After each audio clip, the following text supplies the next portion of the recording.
10 de la mañana, 38 minutos. La temperatura va ahí entre 13 y 14 grados. Ahora tenemos 13, pero no levanta mucho más. ¿Cuál es la máxima prevista para hoy? 21 grados. 21 grados. 21 grados según Nimbus. Muy bien, vamos a hablar de la ciudad de Montevideo. Lo habíamos anunciado más temprano. Teníamos comprometido para dialogar a esta hora a Néstor Campal, el director del Departamento de Movilidad de la Intendencia de Montevideo.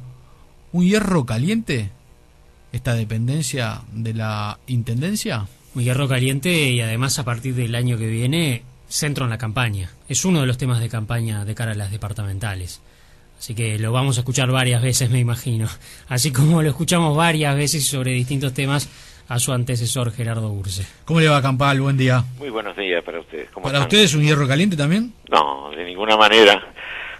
No hay que dramatizar la política. No, para nada. Ni hay que dramatizar la ciudad tampoco. Y creo que no hay ningún actor de la Intendencia que tenga responsabilidad sobre un área cualquiera de la ciudad de Montevideo o de cualquier ciudad del mundo para un actor que tiene que ver con los problemas de la ciudad, que no tenga sus complicaciones, porque las ciudades son áreas de conflicto de interés legítimo, donde cada uno de nosotros ve las cosas desde un cierto punto de vista, y bueno, el trabajo consiste en que esos puntos de vista se acercan lo más posible y se encuentren soluciones que satisfagan a la mayoría. Montevideo tendemos los uruguayos a pensar que es una ciudad chica, porque Uruguay es un país pequeño, de pocos habitantes, pero en realidad una ciudad como Montevideo, con 1,5 millones largo de habitantes, más un anillo con muchos ciudadanos que trabajan en Montevideo todos los días, a nivel internacional no es una ciudad tan chica, ¿no? No, no es una ciudad chica, y tampoco es una ciudad chica en área, porque como tú señalabas, Montevideo es una ciudad muy muy extendida, lo cual hace que Montevideo sea una ciudad cara, porque la extensión de una ciudad o la baja densidad de población en algunos lugares hace que todos los servicios que deben tener los ciudadanos, digamos, se encarezcan. Cuanto más grande es la densidad de población en un área, más económicos le resultan a los habitantes de esa ciudad la distribución de los servicios, sean estos servicios de la Intendencia o sean servicios provistos por otros entes o por privados, ¿no? El caso del agua, el caso del saneamiento, el caso de la luz eléctrica, de la distribución de la fibra óptica para los servicios de internet, claro, o el servicio que fuere, y por supuesto la movilidad, sin ninguna duda. Por un lado, el que una ciudad sea extendida plantea problemas de costo porque las distancias son mayores, pero también el hecho de que sea extendida, en el caso particular de la movilidad, hace que las vías de transporte, las calles, etcétera, tengan una longitud mucho mayor y que el número de vehículos que tenemos en Montevideo se reparta en un área mucho mayor que si la ciudad estuviera absolutamente concentrada, ¿no? Claro. Y para usted, ¿cuál es el tema de mayor preocupación de la ciudad hoy en día, más allá de su cargo como ciudadano? Como ciudadano, sin ninguna duda, para mí es el tema ambiental relacionado no solo en la ciudad de Montevideo, sino en el Uruguay entero, relacionado a cómo los uruguayos nos manejamos con el tema de residuos sólidos. Y no me estoy refiriendo al problema particular de la permanencia de residuos en el entorno de un contenedor, que desde mi punto de vista, por supuesto, es un tema extremadamente importante, pero es una punta muy pequeña del problema. Claro. El problema es un problema mucho mayor que tiene que ver con el destino final de los residuos, y es un problema en el cual este periodo se ha hecho un avance muy grande, por ejemplo, en lo que tiene que ver con el diseño y funcionamiento del sitio de disposición final de residuos oficial de Montevideo.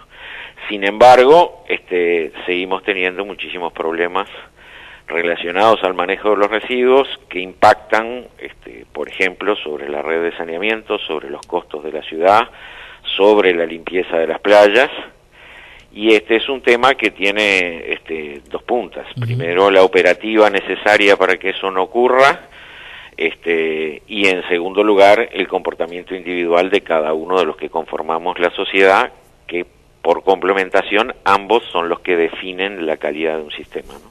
Claro. En relación a la movilidad en particular, volvemos a lo del principio. Todos tenemos una opinión, porque los que vivimos en Montevideo nos movemos todos los días en la ciudad, tenemos nuestra opinión. Los que manejan tienen una visión, los que andan en transporte público tienen otra. Hay que decir que no es una situación grave la que tiene Montevideo. En otras ciudades la situación de movilidad es muy compleja, mucho más compleja, pero también es cierto que lentamente en los últimos años ha ido complicándose y que quizás haya que hacer hoy cosas importantes para que dentro de unos años no tengamos el problema que tienen ciudades, algunas bastante cercanas aquí, donde los traslados pueden ser de un par de horas para ir a trabajar todas las mañanas, ¿no? Creo que lo has descrito perfectamente el problema, ¿no? Digo, y no es una opinión personal en que la que tiene que ver con la evaluación de la situación de Montevideo en el contexto mundial. Claro. Esa es una opinión que puede recibirse de cualquiera de los visitantes, ya sean expertos en el tema o no, pero en general, digo, los seres humanos estamos más afectados que por la comparación con otras ciudades, por el vector de desarrollo que sentimos en nuestro propio barrio, en nuestra propia ciudad. Y si comparamos los problemas que tenía Montevideo de tránsito hace 10 años con los que tiene hoy, uno de los ingredientes, y probablemente no, como consecuencia de una extraordinaria mejora en el nivel de vida, tiene que ver con el número de vehículos particulares que circulan en las calles. Y bueno, el tamaño del espacio público, o sea, el tamaño que queda entre los padrones de cada propietario y que se define como las calles o como las veredas, es un espacio finito, es un espacio limitado que no puede ser ampliado a gusto. Y por lo tanto, y además tengamos conciencia que esos espacios, en la enorme mayoría de los casos, fueron creados, diseñados y pensados en un momento en que el automóvil ni siquiera existía. Porque las calles de Montevideo, y no solo en la Ciudad Vieja, en muchos lugares fueron diseñadas y la posición de los padrones definidas muchísimo antes de que un automóvil circulara por las calles de Montevideo. Entonces, este es un elemento que preocupa, por supuesto, y como tú decías, que las acciones no solo deben estar definidas por la situación actual, sino por la tendencia mundial en la cual el vehículo privado, por su baja de costo respecto al salario, va ganando terreno junto con los medios mecánicos de transporte. De todas maneras, Montevideo, una buena fotografía de Montevideo es que 1/3 de los viajes que realizamos los montevideanos, y esto sale de la encuesta Origen-Destino que se ha hecho prolijamente el año pasado, 1/3 de los viajes que realizamos los montevideanos los realizamos en transporte colectivo. 1/3 de los viajes en medios de transporte individual, ya sea un automóvil o una moto. Y 1/3 de los viajes los realizamos a pie o en bicicleta, o sea, por medios demandantes. Quiere decir que es una ciudad bastante particular. Esta es una ciudad de los 3/3, en el sentido de que hay 3 modalidades que hoy tienen una equivalencia en número, si medimos los desplazamientos o, digamos, cada uno de los movimientos que nosotros hacemos mayores a 1000 metros, porque en esta encuesta se toman aquellos desplazamientos mayores a 10 cuadras, o sea, no se tiene en cuenta, por ejemplo, salir de la casa al kiosco a buscar un paquete de galletitas. Ahora, ¿y eso en relación a otras ciudades, esa distribución, digamos, de los traslados? Es muy diferente según las culturas. A ver, si nosotros tomamos países que tienen una larga historia de producción de automóviles y que la producción del automóvil en sí mismo constituía una fuente de ingreso muy importante, sobre todo lo constituyó durante muchísimo tiempo, digamos ciudades de Estados Unidos, por ejemplo, nosotros tenemos una situación muy distinta y una geografía muy distinta, o mejor dicho, una distribución del territorio o un ordenamiento territorial muy diferente, que todos apreciamos o cuando viajamos o simplemente mirando televisión, cuando vemos que, digamos, el número, las características de la vivienda media es muy distinta que la característica de la vivienda media que nosotros tenemos. Los espacios libres que se disfrutan son mayores, los recorridos son mucho mayores, sí, proporcionalmente, pero eso está pensado para que el automóvil sea necesario y para que se consuma automóvil y para que el automóvil circule libremente. En ciudades como Montevideo la situación es distinta, es decir, el número de viajes a pie depende también de la naturaleza del territorio. En un mismo país, en una misma ciudad, los viajes a pie en las zonas céntricas de alta concentración vehicular son más frecuentes, y en las zonas, digamos, que nosotros llamaríamos suburbanas, los viajes a pie no existen porque ni siquiera existen las veredas, es decir, no están pensadas para circular a pie, sino son lugares pensados originalmente para circular en vehículo, porque el vehículo era accesible y porque la fabricación era local. En Montevideo y en el Uruguay en general, en que el vehículo ha sido tradicionalmente mucho más caro que en otros países productores de vehículos, ha habido un retardo en la adquisición de vehículos particulares respecto a otras culturas o a otras ciudades o a otras economías, que hace que nosotros empecemos a sentir ese problema ahora, cuando hay otras ciudades que hace 10, 20 años que se han planteado este problema, y ciudades vecinas, ¿no? Tanto Buenos Aires como para tomar ciudades más o menos del mismo tamaño, Córdoba, sí, para no tomar Buenos Aires, que obviamente es una urbe de una dimensión, sí, totalmente diferente, ¿no? Ahora, cuando uno, por ejemplo, aquí la radio está ubicada en la Ciudad Vieja, nosotros venimos todas las mañanas, y cuando uno ve la cantidad de autos que hay, por ejemplo, en la Rambla, a la altura de la Ciudad Vieja, de gente que viene en su auto particular, a veces desde el buceo, desde Positos, desde Punta Carretas, dice, esto es ridículo, esto no, en ninguna ciudad civilizada, entre comillas, debería suceder esto. Digamos, tendría que haber un transporte público, o una cultura del uso del transporte público, o un transporte público que se adapte a las necesidades de alguien que vive a 20 minutos, 15 minutos del lugar donde trabaja. Coincido plenamente, y el plan de movilidad, lo que se denomina plan de movilidad, que, a ver, ¿por qué este departamento hoy se llama Departamento de Movilidad y es un departamento que se creó hace relativamente poco? Porque es un enfoque del mismo problema. Este es un problema que nació con las ciudades y con el automóvil, o sea que no es nuevo, simplemente que uno lo puede enfocar de otra manera. Enfocarlo desde el punto de vista de la movilidad, es decir, bueno, yo no corro atrás de las necesidades que se generan porque todos compramos automóvil y nos tenemos que desplazar en la ciudad, sino que atacó el problema, por un lado, tratando de que el número de viajes que se produzcan sea menor, en segundo lugar, tratando de establecer un sistema de transporte público que sea atractivo y, por lo tanto, como sea en ese caso, de alguna manera tratar de convencernos a nosotros mismos, y yo soy usuario también de automóvil,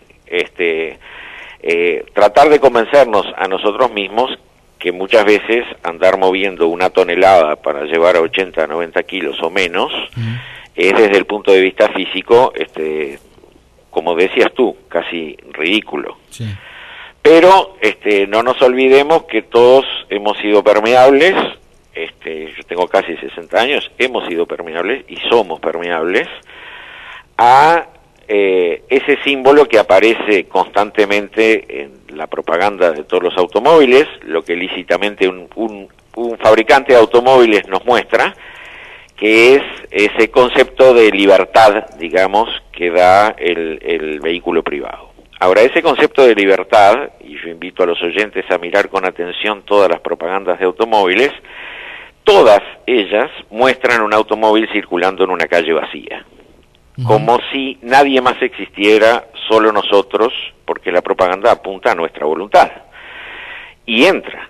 Y hay asociado además un tema de estatus, hay asociado un tema de comodidad indudable. Sin embargo, en Montevideo, hoy, el viaje medio que uno puede realizar en Montevideo es un viaje de 30 minutos. por eso Montevideo se llama, desde el punto de vista de los análisis internacionales, la ciudad de los 30 minutos. Claro. No quiere decir que no haya viajes de 2 horas, sí los hay, también hay viajes de 5 minutos, pero el viaje medio es de 30 minutos.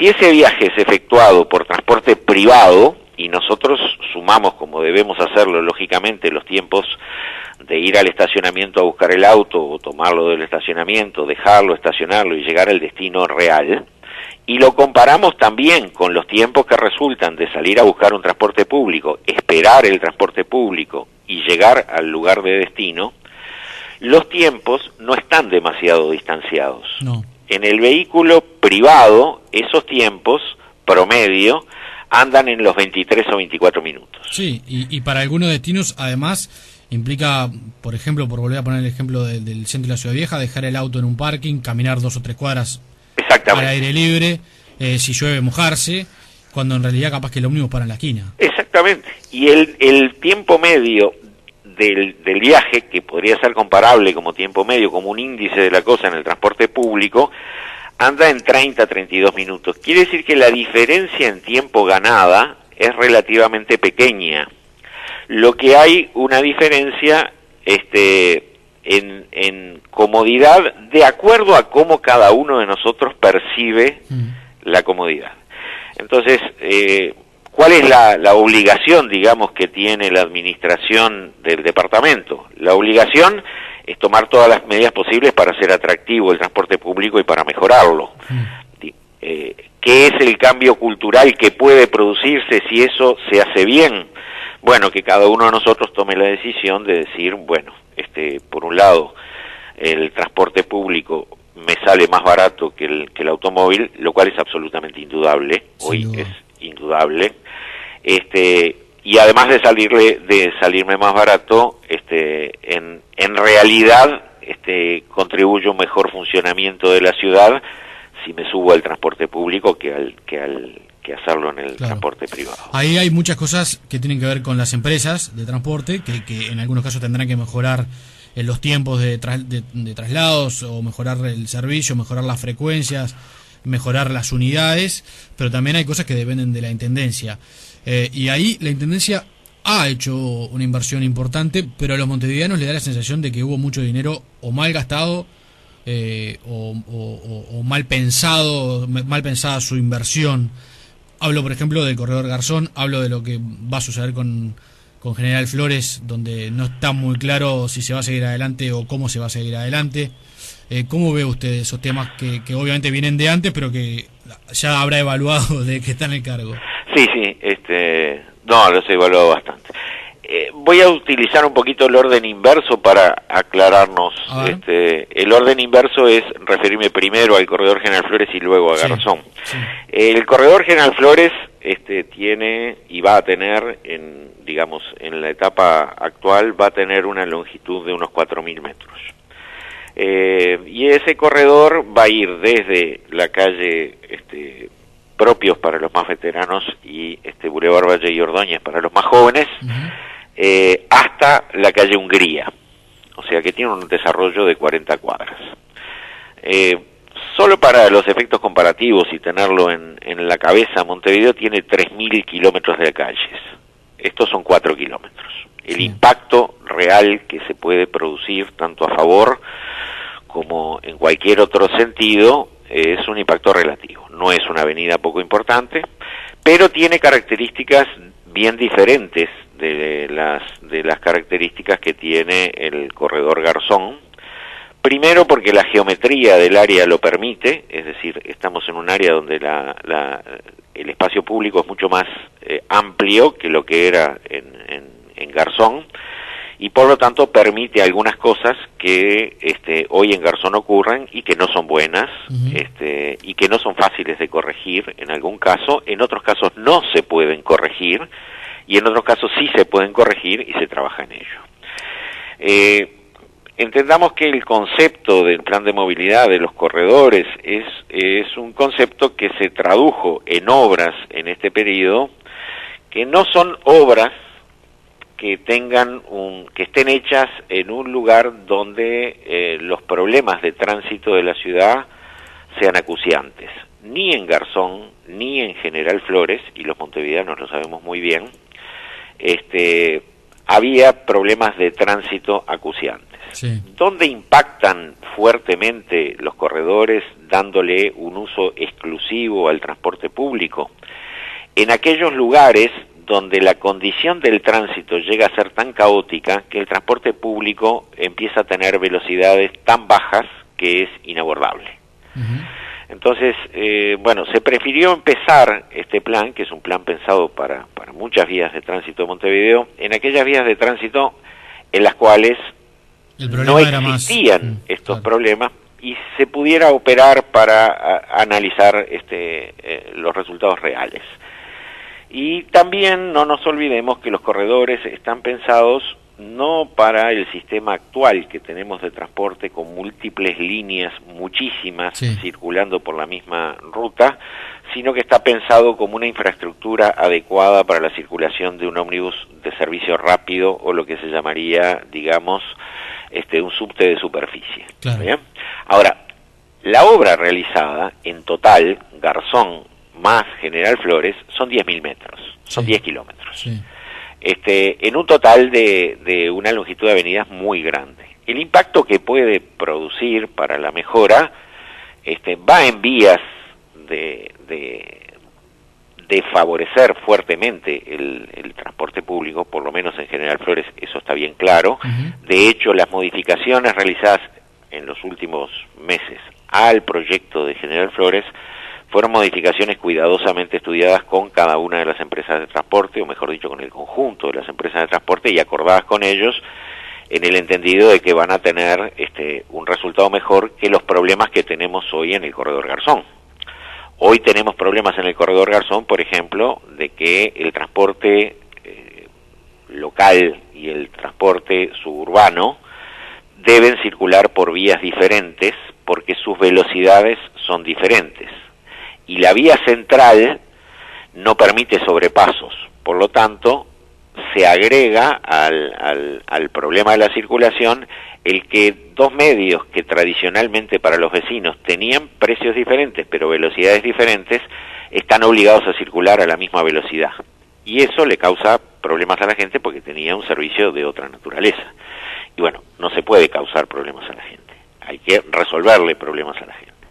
En el caso de General Flores están dadas las condiciones a partir de la modificación del proyecto para que exista una senda de sobrepaso y los vehículos más rápidos del transporte suburbano tengan con seguridad la opción de sobrepasar a los del transporte urbano cuando se detienen en una parada que es solo del transporte urbano y no lo es del transporte suburbano.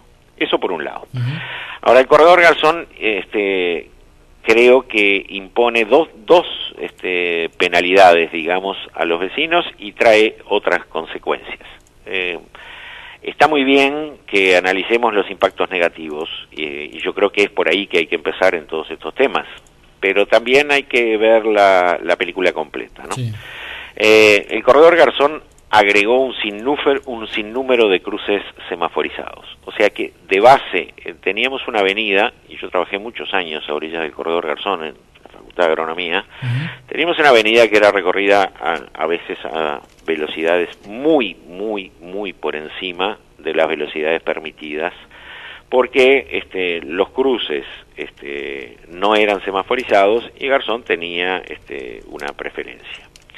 Sin embargo, el número de accidentes era muy importante. Al semaforizar, cosa que una parte de la población, como yo decía, todo depende de donde uno mire, una parte de la población que no es la que circula, es la que vive a orillas del corredor Garzón, tiene oportunidades de cruzar la vía de tránsito con muchísimo más seguridad de lo que lo hacía antes.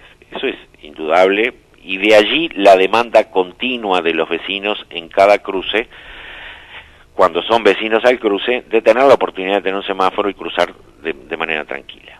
Eso aumentó los tiempos de circulación y los iba a aumentar naturalmente porque cuando se coloca un sistema semafórico en una vía de tránsito doble, una situación muy diferente a la que tiene Buenos Aires, por ejemplo, que las grandes avenidas son de una mano. Sí. Cuando hay una vía de tránsito doble, el tema de lo que se llama la onda verde es mucho más difícil de establecer porque o hay onda verde para salir o hay onda verde para entrar. y en el equilibrio de ambas, para tener una cosa razonable, ninguna de las dos se ve extraordinariamente beneficiada. Entonces, ahí se aumentaron los tiempos.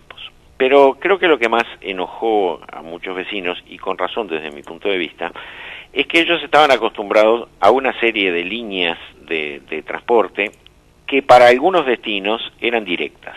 Si yo vivía, digamos, en los alrededores de la Plaza Lesica y me tomaba un 174 y quería ir a Punta Carretas, iba a Punta Carretas, me subía en la Plaza Lesica, llegaba a Punta Carretas y me bajaba. Sí. Este sistema agregó, porque en su concepción cualquier corredor, cuando tenga un servicio único de transporte por el corredor, necesita imperiosamente de una terminal al final, Claro. agregó una terminal.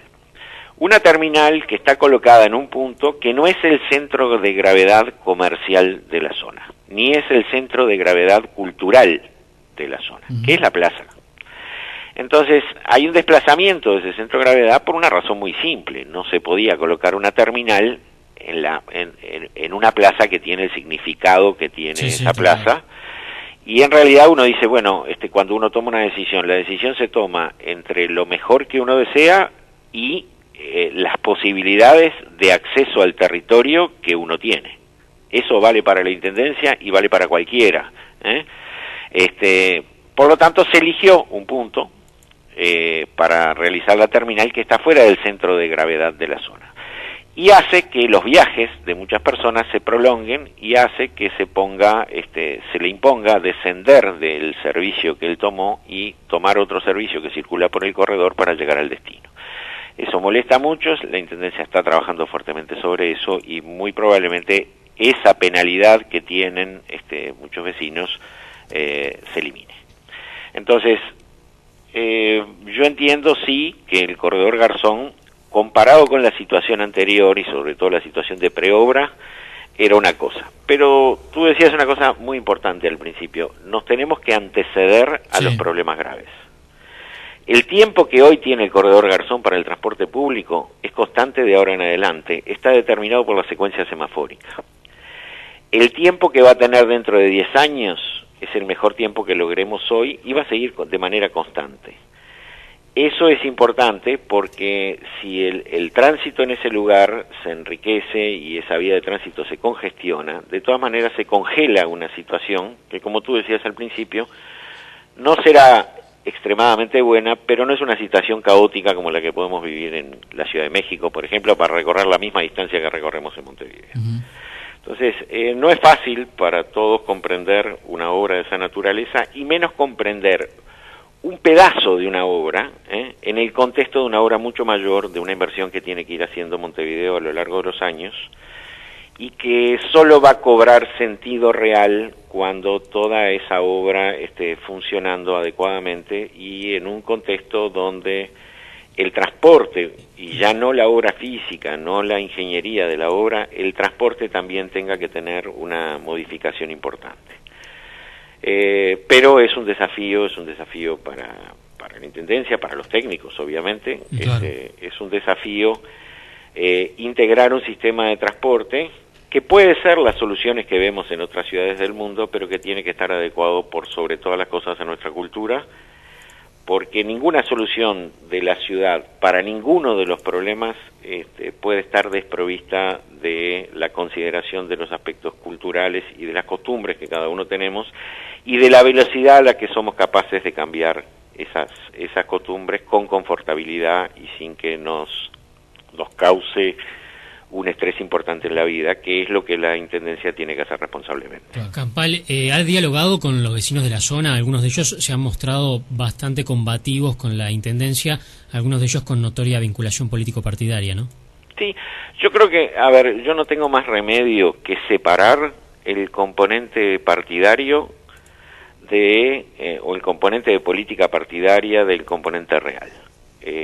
No solo no tengo más remedio, tengo la obligación, porque el cargo que ocupo corresponde a la movilidad de los uruguayos todos, no importa el partido político, no importa el cuadro de fútbol, no importa el color, la raza, el credo, la religión, el sexo, no importa. Esto es un tema de la movilidad de todos los montevideanos.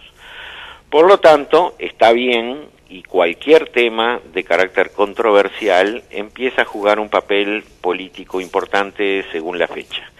Pero no son esas las señales que uno debe tomar. Las señales que uno debe tomar para tener las decisiones adecuadas y correctas provienen no de la sensación que tengamos sobre la realidad, sino de la medida de la realidad y la cuantificación de los problemas, porque para eso están las herramientas estadísticas y para eso están las herramientas reales que permiten el diseño de las ciudades. Entonces, si bien lo puedo tener en cuenta como un mensaje, y me parece bien, y conforma parte también de la prensa y la necesidad de transmitir de la prensa, que está perfectamente correcta, lo que los vecinos dicen en una zona, yo no tengo más remedio que analizar eso desde un punto de vista diferente, escuchar todas las voces y filtrar eso por las cosas reales y a esas cosas reales, a esas que se pueden medir, a esos impactos reales, buscarle solución. Más allá del color político de quien lo diga, que es un hecho de la realidad, que es un hecho que forma parte de la ecuación, pero que no interviene, no debe intervenir en las decisiones que la administración tiene como responsabilidad en un cierto periodo, porque esa responsabilidad es para todos los montevideanos, no para unos en particular, ¿no? Campal, le agradecemos mucho estos minutos, ha sido muy generoso con el tiempo, sobre todo para explicar estas situaciones, porque muchas veces uno arriba del ómnibus o en el auto se calienta, pero son temas de ciudad que tienen que ver con algo bastante más, que va más allá de lo político, como usted decía, o del interés particular, ¿no? Hay un interés general que es clave en el desarrollo de una ciudad, no solo en este aspecto, sino en otros aspectos, pero en particular en la movilidad es clave, ¿no? Y me parece que eso es algo que en Uruguay todavía no se entendió como sí se ha entendido en otras ciudades del mundo, ¿no? Sin duda, esa es la cultura ciudadana. La cultura ciudadana es, en cierta medida y en algunos momentos, la renuncia a la comodidad propia por el beneficio general. Muchas veces no vemos la consecuencia, y me incluyo claramente, cada uno de nosotros no vemos la consecuencia directa del acto que ejecutamos en la economía de la ciudad y el impacto que realmente tiene en nuestros bolsillos. Sí. Lo podemos ver cuando lo tomamos a una escala más pequeña, pero se diluye en la gran escala. Entendemos que en nuestra casa, si ensuciamos el piso, alguien va a tener que dedicar el tiempo a limpiarlo o le vamos a tener que pagar a alguien para limpiarlo. Eso lo entendemos claramente. Pero cuando esa realidad se transforma en la realidad de la ciudad, el problema queda oscurecido y entonces ejecutamos actos que van en contra de la economía de la ciudad, en el entendido de que cada uno de nosotros entiende que el acto mínimo que realiza importa poco. Y es cierto, el acto individual importa poco, pero 1.500.000 actos individuales terminan importando mucho. No, y hay un tema cultural que tiene que ver con cómo se visualiza el uso del automóvil y el uso del transporte público, que en Uruguay tiene una lectura que en el mundo no existe. Es decir, yo siempre pongo el ejemplo de una vez que le íbamos a hacer una entrevista al economista uruguayo Arturo Porsekansky, que es economista jefe de la ABN AMRO de Nueva York, nada más y nada menos, con su oficina queda en Manhattan, en uno de los bancos más importantes del mundo, y recuerdo porque lo contamos por la radio ese día, nos pidió 5 minutos para salir del subte porque estaba yendo a trabajar en subte, y trabaja en uno de los bancos más importantes del mundo y es economista jefe del banco. Es decir, en el mundo, en las grandes ciudades, la gente usa transporte público. No es una cuestión de poder o no poder comprar un auto, es una cuestión incluso hasta de comodidad. Sin duda. Campal, le agradezco mucho estos minutos. Bueno, le agradezco yo a ustedes la oportunidad de discutir estos temas y de discutirlos como debe hacerse, digamos, con una amplitud que haga que todos pensemos sobre ellos y tengamos también la oportunidad de aportar. Muchas gracias. Néstor Campal es el director de movilidad de la Intendencia de Montevideo.